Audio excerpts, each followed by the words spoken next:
So there's that. There's also not only that, but people that are applying for jobs that are unemployed currently, they don't have anything to lose. So they sit at a laptop all day or a computer and they're grinding away looking for jobs. So if they see anything that they can remotely think that they're qualified for, they're gonna click on it. And I'm not saying that it's from desperation, it's literally the job market that we currently are in. And I'm talking specifically for the GCC, and I actually can speak on the US job market too, because I have a lot of friends there that have been telling me about the job market and how it's going there as well. So there's too many people applying for jobs, not enough jobs, so that's what you get. People are applying to see. And the best thing I can think of is they literally are throwing Jello at the wall and seeing what sticks. And that's what I'm talking about. So that brings me into the next one, which is CV spraying. And I know that sounds really, really weird, but this is what it is. It's called the spray and pray method, which again is basically throwing Jello at the wall and seeing what sticks. Sending dozens, if not hundreds, of their generic resumes to various jobs openings, emails, clicking every single link of apply now, apply to this position, and they're just seeing if anything gets through the system.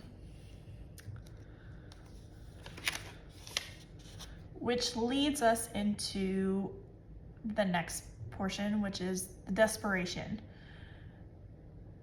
People are applying to everything and anything because of the situation that they're in. They could have lost their job unexpectedly. They could have, in their personal lives, they're the only breadwinner. They're the ones caring for ailing parents, for children.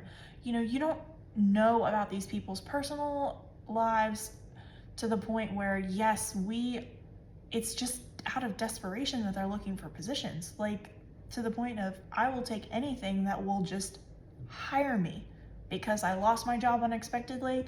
I had enough savings for X amount of months, but that savings is dwindling and dwindling. I have a family feed. That's what people are thinking. I have a family to feed, or I have to keep a roof over my head, or the lights on. And trust me, as somebody that has been there, you get pretty desperate. Like, you get to the point where you're like, I will take just about anything short of something ridiculously unprofessional. That's just where you get. Now, which is an issue, and I honestly, my heart goes out to every single person that is in that position. I'm just saying this as a disclaimer, because I do know what it is to feel, to wonder where I'm gonna be able to get the next 100 dirhams to feed my son. So I get it. I absolutely get it. And my heart goes out to every single person that is going through that. That's just how I feel, and that's me saying my piece. Now, back to our topics. Next is writer's block. I know that sounds really weird for a CV or anything like that, but I'm actually talking about poorly written advertisements and job postings. Because it's actually kind of hard to write advertisements and job postings, especially when you are an HR person. And I say that because I've done it. For example, marketing is not my wheelhouse at all. Ask anybody. I will be the first to tell you that do not ask me any kind of marketing question. Do not even think about marketing when it comes to me, because I struggle posting reels to Instagram or picking colors, and clearly my color choices are always bad. A friend of mine that is a marketing person told me when I was setting up my business, I had told him what the colors I wanted for my business, and he flat out told me those were the worst colors that I could possibly pick. And it kind of hurt because it was like personal choice, and he just straight up told me that, and I was like, and this is why I don't do marketing, because I literally pick the worst colors imaginable. That being said, it is very difficult for somebody that doesn't know marketing to write about marketing. It's really hard. So what I used to do is I actually would ask like the directors of every department to give me an outline of what everybody does and their job titles, and then I would read it back and then see if anything was incorrect or whatever, or I would edit it. But again, that also has its own disadvantages because not everybody's doing the same thing and everybody has a different job title, and it gets very tedious very quickly. All right, which leads us into misleading titles. And when I say that, I mean it from a perspective of I've read some posts and they say they want, this one I distinctly remember because I actually saw a video. It was a viral video that went big in Dubai a few months ago, where a business owner was complaining about a receptionist that they hired.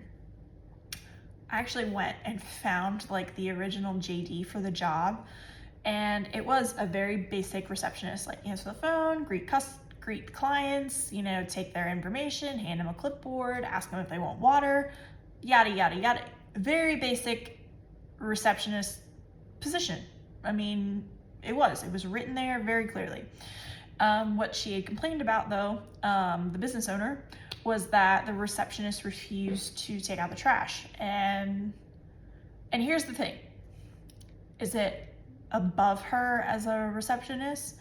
I don't think so. However, if it was never written on the JD, or if it was never articulated to her beforehand, as in like, oh, by the way, cleaners only come, say, Monday, Tuesday, Wednesday, could you possibly tie up your own trash Tuesdays and Thursdays so that when they come in on, Wednesday and Friday morning, they take it out?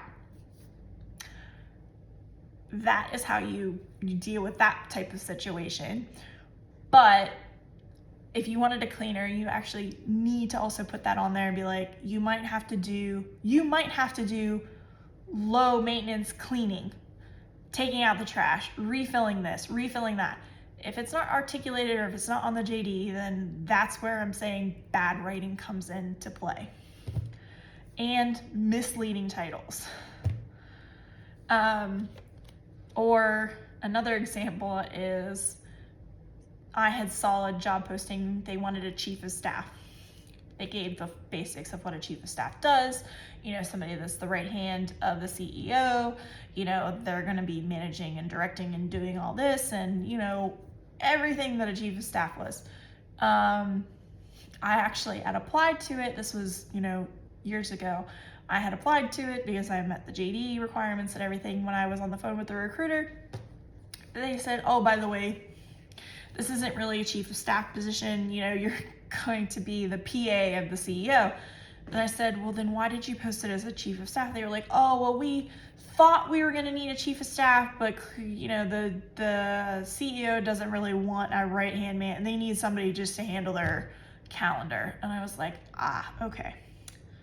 Well, let's go with that then. All right then. I did not get that position, just an FYI. It had nothing to do with me scoffing at the JD. It was me realizing that they wanted a receptionist and a PA versus an actual chief of staff, which I had been. And another example of misleading titles, and I actually reposted this on my LinkedIn.